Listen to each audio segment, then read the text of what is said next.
ಓಂ ಗುರುಭ್ಯೋ ನಮಃ. ಗುರು ಶ್ರೀ ರಾಘವೇಂದ್ರ ಸ್ವಾಮಿಯೇ ನಮಃ.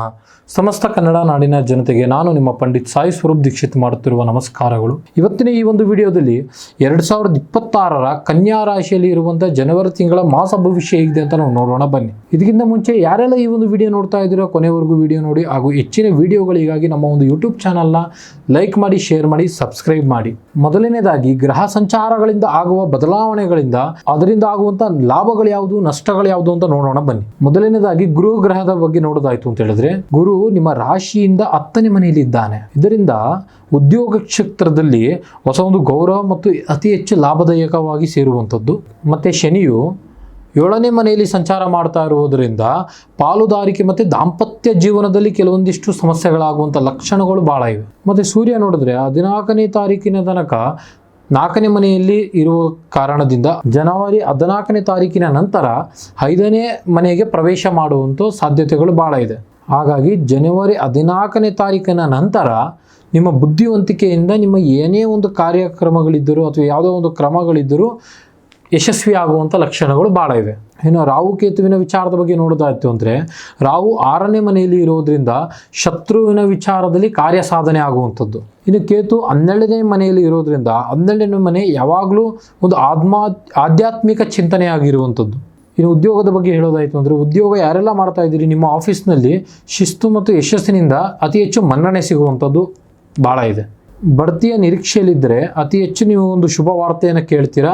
ಹೊಸ ಕೆಲಸ ಸೇರಬೇಕು ಅಂತ ಅತಿ ಹೆಚ್ಚು ನೀವು ಯೋಚನೆ ಮಾಡ್ತಾ ಇದ್ದೀರಿ ಅಂದರೆ, ಈ ವರ್ಷದಿಂದ ಈ ಒಂದು ತಿಂಗಳಿನಿಂದ ಅತಿ ಹೆಚ್ಚು ನಿಮಗೆ ಲಾಭದಾಯಕದ ರೂಪದಲ್ಲಿ ನಿಮಗೆ ಯಶಸ್ಸು ಸಿಗುವಂಥದ್ದು. ಇನ್ನು ವ್ಯವಹಾರದ ವಿಚಾರದ ಬಗ್ಗೆ ನಾವು ನೋಡೋದಾಯಿತು ಅಂತ ಹೇಳಿದ್ರೆ, ಇನ್ನು ರಾಹುವಿನ ಒಂದು ಪ್ರಭಾವ ನಿಮ್ಮ ಒಂದು ರಾಶಿಯಲ್ಲಿ ಬಹಳ ಇರೋದ್ರಿಂದ ಯಾವುದೇ ಒಂದು ಕಾಂಪಿಟೇಷನಲ್ಲಿ ಇದ್ದರೂ ಸಹ ಅದರಲ್ಲಿ ನೀವು ಜಯ ಕಾಣ್ಬೋದು. ಇನ್ನು ಹಳೆ ಬಾಕಿ ಸಾಲ ಯಾರಾದರೂ ನಿಮಗೆ ಕೊಡಬೇಕು ಅಂತ ಏನಾದರೂ ಇದ್ದು ಅಥವಾ ಅದು ಪೆಂಡಿಂಗ್ ಆಗಿದ್ದರೆ ಈ ತಿಂಗಳಿಂದ ಅದು ನಿಮಗೆ ರಿಟರ್ನ್ ಸಿಗುವಂಥದ್ದು. ನೀವು ಯಾವುದಾದ್ರೂ ಒಂದು ಒಳ್ಳೆಯ ಒಂದು ಪಾರ್ಟ್ನರ್ಶಿಪ್ ಬಿಸ್ನೆಸ್ನಲ್ಲಿ ಕೈಗೊಳ್ಳಬೇಕು ಅಥವಾ ಮುಂದುವರಿಸಬೇಕು ಅಂತ ಯೋಚನೆ ಮಾಡ್ತಾ ಇದ್ದಾರೆ ಅಂದರೆ, ಒಂದು ಲೀಗಲ್ ಆಗಿ ಕಾನೂನಾತ್ಮಕವಾಗಿ ಮುನ್ನಡೆಸ್ಕೊಂಡು ಅಗ್ರಿಮೆಂಟ್ ಮಾಡಿಕೊಂಡು ಮುಂದುವರಿಯೋದು ಬಹಳ ಉತ್ತಮ. ಇನ್ನು ಆರ್ಥಿಕ ಪರಿಸ್ಥಿತಿ ಬಗ್ಗೆ ಹೇಳೋದಾಯಿತು ಅಂತ ಹೇಳಿದ್ರೆ, ಅತಿ ಹೆಚ್ಚು ಲಾಭದಾಯಕವಾಗಿರುವಂಥದ್ದು ಅಂತ ಹೇಳ್ಬೋದು.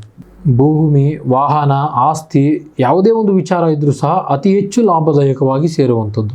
ಕೇತುವಿನ ಪ್ರಭಾವದಿಂದ ಧಾರ್ಮಿಕ ಕಾರ್ಯಗಳಲ್ಲಿ ಮತ್ತು ಅತಿ ಹೆಚ್ಚು ಖರ್ಚು ವೆಚ್ಚ ಆಗುವಂಥ ಸಾಧ್ಯತೆ ಲಕ್ಷಣಗಳು ಭಾಳ ಇರುತ್ತೆ. ಇನ್ನು ಮೇನ್ ಆಗಿ ಪ್ರೀತಿ ಮತ್ತು ಕುಟುಂಬದ ವಿಚಾರದ ಬಗ್ಗೆ ನಾವು ನೋಡೋದಾಯಿತು ಅಂತ ಹೇಳಿದ್ರೆ, ಕುಟುಂಬದಲ್ಲಿ ಸಂತಸದ ಒಂದು ವಾತಾವರಣ ಇರುವಂಥದ್ದು.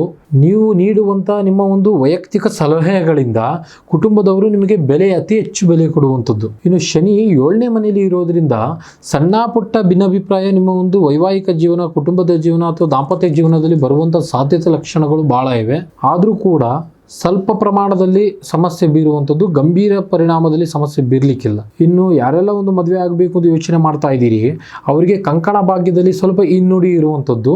ಹಾಗಾಗಿ ಸ್ವಲ್ಪ ಒಂದು ತಾಳ್ಮೆಯಾತ್ಮಕವಾಗಿ ಯೋಚನೆ ಮಾಡಿದ್ದಲ್ಲಿ ಮುಂದಿನ ಬರುವಂಥ ದಿನಗಳಲ್ಲಿ ನಿಮಗೆ ಕಂಕಣ ಭಾಗ್ಯ ಕೂಡಿ ಬರುವಂಥ ಸಾಧ್ಯತೆಗಳಿದೆ. ಇನ್ನು ಆರೋಗ್ಯಕ್ಕೆ ಸಂಬಂಧಪಟ್ಟಂಥ ವಿಚಾರದಲ್ಲಿ ಬಂದರೆ, ಆರೋಗ್ಯದ ಸಮಸ್ಯೆ ಸುಧಾರಣೆ ಕಾಣುವಂಥದ್ದು. ಆದರೆ ಬೆನ್ನು ನೋವು, ಕಾಲು ನೋವಿನ ಸಮಸ್ಯೆಗಳಿಂದ ನೀವು ನರಳಾಡುವಂಥ ಸಾಧ್ಯತೆಗಳು ಸಾಕಷ್ಟು ಇರುವಂಥದ್ದು. ಹೊರಗಡೆ ತಿಂಡಿ ತಿನಿಸುಗಳನ್ನು ಆದಷ್ಟು ಕಮ್ಮಿ ಮಾಡಿ, ಯಾಕಂದರೆ ನಿಮ್ಮ ಜೀರ್ಣಕ್ರಿಯೆಗಳಿಗೆ ಬಹಳ ಒಂದು ಒಳ್ಳೆಯದು. ಈ ಒಂದು ರಾಶಿಯವರಿಗೆ ಒಂದು ಪರಿಹಾರ ಮಾರ್ಗ ನಾವು ತಿಳಿಸಿಕೊಡೋದಾಯಿತು ಅಂತ ಹೇಳಿದ್ರೆ, ಪ್ರತಿದಿನ ಓಂ ಗಂ ಗಣಪತಿಯೇ ನಮಃವನ್ನು ಜಪಿಸಿ. ಸಂಕಷ್ಟರ ಚತುರ್ಥಿಯ ದಿನದಂದು ಉಪವಾಸ ಮಾಡುವುದು, ಗಣಪತಿಯನ್ನು ಆರಾಧನೆ ಮಾಡುವುದು ನಿಮ್ಮ ಸಂಕಷ್ಟಗಳು ದೂರ ಮಾಡುವಂಥದ್ದು. ಈ ಒಂದು ರಾಶಿಯವರ ಒಂದು ಅದೃಷ್ಟ ಸಂಖ್ಯೆ 5, 2, 7. ಇದಾಗಿತ್ತು ಕನ್ಯಾ ರಾಶಿಯವರ 2026ರ ಜನವರಿ ತಿಂಗಳ ಮಾಸ ಭವಿಷ್ಯ. ಮುಂದಿನ ವಿಡಿಯೋಗಳಲ್ಲಿ ಸಿಗೋಣ. ನೋಡ್ತಾ ಇರಿ. ಅಲ್ಲಿ ತನಕ ನಮ್ಮ ಯೂಟ್ಯೂಬ್ ಚಾನಲ್. ಧನ್ಯವಾದಗಳು.